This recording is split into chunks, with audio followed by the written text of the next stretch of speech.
नमस्कार, आप देख रहे हैं वीके न्यूज और मैं हूं आपके साथ सुनैना सिंह।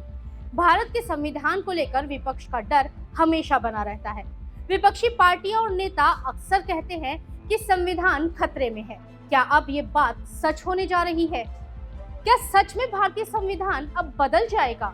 ऐसा हम इसलिए बोल रहे हैं क्योंकि प्रधानमंत्री नरेंद्र मोदी के बेहद करीबी का एक ऐसा ही बयान सामने आया है, जिसके बाद देश में हलचल मच गई है।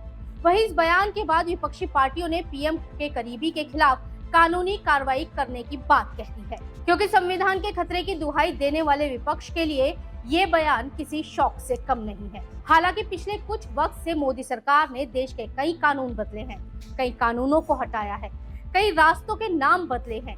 वहीं पीएम के करीबी ने देश के संविधान को औपनिवेशिक विरासत बताया है, यानी इसमें गुलामी के दंश मौजूद है।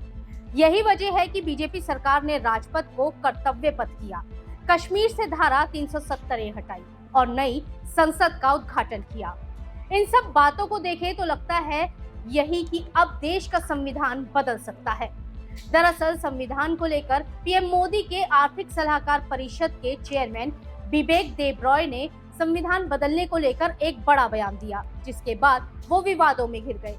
दरअसल पीएम ESC के चेयरमैन बिबेक देबरॉय ने कहा कि देश को नए संविधान की जरूरत है, यानी उन्होंने देश के लिए नए संविधान की मांग कर दी है। इतना ही नहीं, देबरॉय ने मौजूदा संविधान को खत्म करने की बात करते हुए इसे विरासत में आया हुआ बताया, यानी मौजूदा संविधान में कई बातें अंग्रेजी शासन की हैं, जिसको वो गुलामी से जोड़कर बता रहे हैं। विवेक के बयान के बाद वो विपक्षी पार्टियों के निशाने पर आ गए हैं। विपक्षियों ने उनकी आलोचना करते हुए कहा है कि संविधान देश के अरबों लोगों के अधिकारों की गारंटी देता है।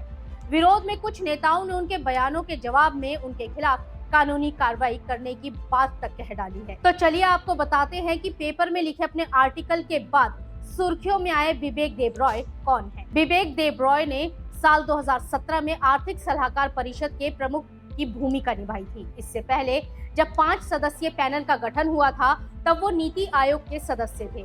उन्होंने presidency college Calcutta, Gokhale institute of politicals and economics, Indian institute of foreign trade और national council of applied economics research सहित कई संस्थानों में पढ़ाया है। वो कई सम्मानित संस्थाओं का हिस्सा रहे हैं।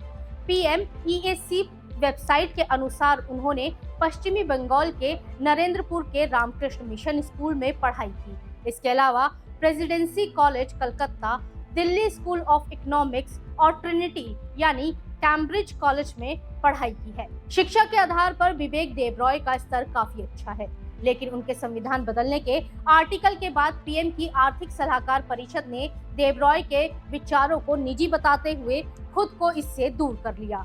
हालांकि देबरॉय कई सरकारी पैनलों के सदस्य रह चुके हैं और इन पदों पर अपनी महत्वपूर्ण भूमिका भी निभा चुके हैं। बिबेक देबरॉय वित्त मंत्रालय के आर्थिक मामलों के विभाग के लिए कंसल्टेंसी की भूमिका निभा चुके हैं।